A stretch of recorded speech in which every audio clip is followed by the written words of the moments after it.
Bakı Dövlət Universitetinin ərazisində yaradılan tələbə məkanı layihəsi Azərbaycan Həmkarları İttifaqları Konfederasiyasının birgə əməkdaşlığı ilə reallaşdırılıb.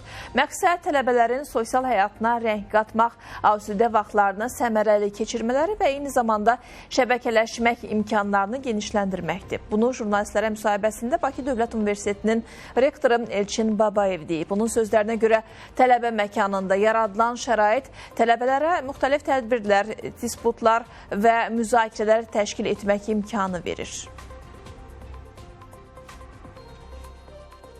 Tək Bakı Dövlət Universiteti yox, digər universitetdən olan tələbələrin iştirakı ilə müxtəlif layihələrini birlikdə reallaşdıra bilsinlər. Bir məsələni də qeyd etmək istəyirəm ki, bu tələbə məkanı planlaşdırılarkən biz müasir dövrün çağırışlarını özümüz üçün əsas tutduq.